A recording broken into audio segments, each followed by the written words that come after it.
Am I still the host? I'm still the host! At the end of that monologue, I had a few choice insults for the president in return. I don't regret that. So while I would do it again, I would change a few words that were cruder than they needed to be. After receiving a litany of complaints about the now infamous monologue Stephen Colbert delivered on Monday, the Federal Communications Commission says it will investigate the comedian's comments about Donald Trump and will take, quote, appropriate action. Colbert's most vocal critics are conservatives, according to a Slate analysis. And using the Fire Colbert hashtag, they've called for his removal from CBS for one particular line in the monologue, claiming that it was homophobic.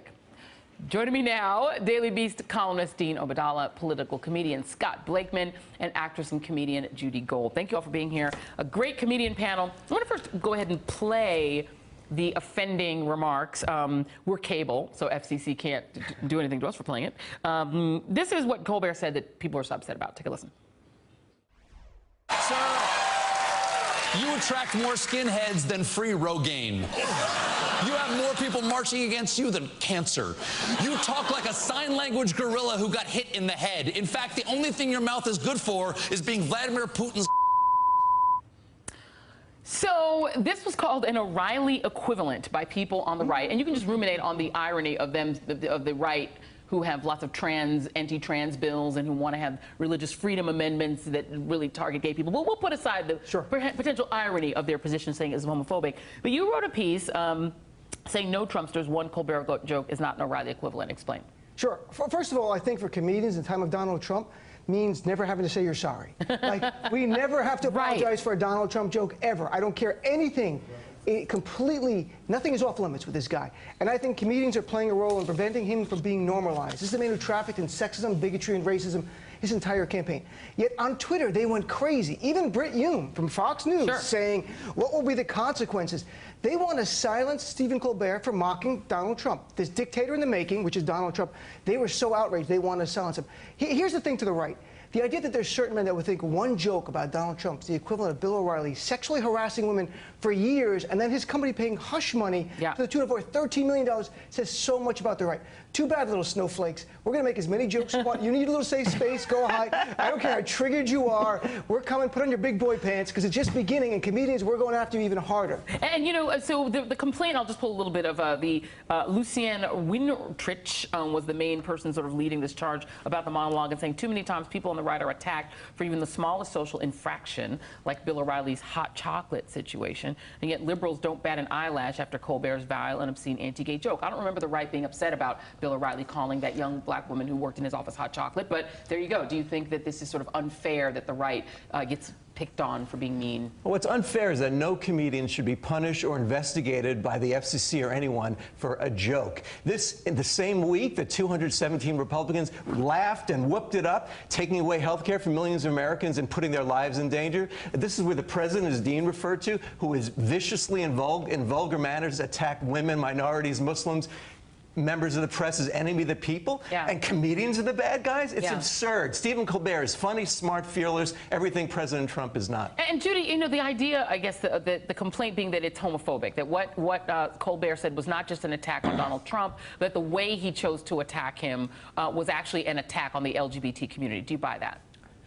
Well, as a member of the LGBT community, no, I don't buy it at all. It was a funny joke. It's funny. You know, comedians are truth tellers, and as Scott said, they're fearless. And, you know, it's, to me, the outrage that we had to listen to about Ann Coulter and her hate speech at Berkeley, that the conservatives were, you know, there's too much political correctness, there's too much of this and too much of that. This guy's a comedian. He is telling a joke, and funny is funny. And it's as if, look, the thing that really gets me is that we're watching debates, and Marco Rubio and Donald Trump are doing dick jokes during the debates. Why don't we investigate that? Yeah, they did them on cable, though. So, and the other issue is you do have this sort of rolling thing of cancel this and cancel that and hashtag. The latest is cancel Colbert, this hashtag that was launched trying to get it, out. And this was back when he did a joke at the expense of Asian Americans. So there was a campaign back in 2014 to do it. He did apologize for that joke, which was insensitive racially. Then you fast forward to today, and he's had his best rating since 2015. So he's come back. He's come a long way since that 2014 mistake. Look, every person has the right, every American has a right to, look, Dean and I and Judy, some nights people think we're funny, some nights, no, that's people's right. Some people can be offended, some people not. I stand by Stephen Colbert, and I also think that this FCC investigation by the chairman is over the top, it's unwarranted, there's nothing indecent or obscene about what Stephen Colbert said. In fact, this Ajit Pai, who's Mr. Big anti-regulations and wants to, take regulations away from internet service providers, it's the classic example of overreach. You're not supposed to really apply these rules after 10 p.m. CBS bleeped it out, covered up his mouth, so there's no case at all. I think he's making a name for himself, Ajit Pai, and that name is Joe McCarthy. But the other thing about it, too, is that you do have a sense that, look, this is a White House that has now mandated, apparently, that the TVs in all of the federal agencies under their employ must be tuned to Fox News, where there's a guy named Jesse Waters who's back from vacation after making a truly vulgar joke about the president's daughter. Absolutely. I mean, what concerns me, and we can't look at this in a vacuum, Donald Trump in October tweeted that Saturday Night Live should be canceled because he didn't like them making fun of him. What we have here, I think, is really a budding dictatorship. This is the reason this man, Donald Trump, likes Erdogan in Turkey, who wanted a comedian prosecuted in Germany for making fun of him through a poem. We have a real attack on freedom of speech. It's fake news, to SNL being canceled, to you have to watch state-run media in your country, in the government. I think it should be a wake-up call for everyone on the left and the right. If you value freedom of speech in this country, freedom of expression is important to you, you have to stand up. This is absolutely wrong what Donald Trump is doing. Absolutely wrong. It's scary and it's stunning. And Judy, and I think Dean makes a very important point, because while it is, it's funny to laugh at Stephen Colbert, and he's obviously a funny guy, there are countries that Donald Trump admires, places like Turkey, where comedians are arrested for making fun of the President of the United States. Do you and other comedians have a concern that at a certain point Donald Trump will use the levers of government? He runs the, he controls the IRS, the FCC, controls a lot of ways to persecute people if he wanted to. It's to me, you think about it, and we listen to so much hate speech.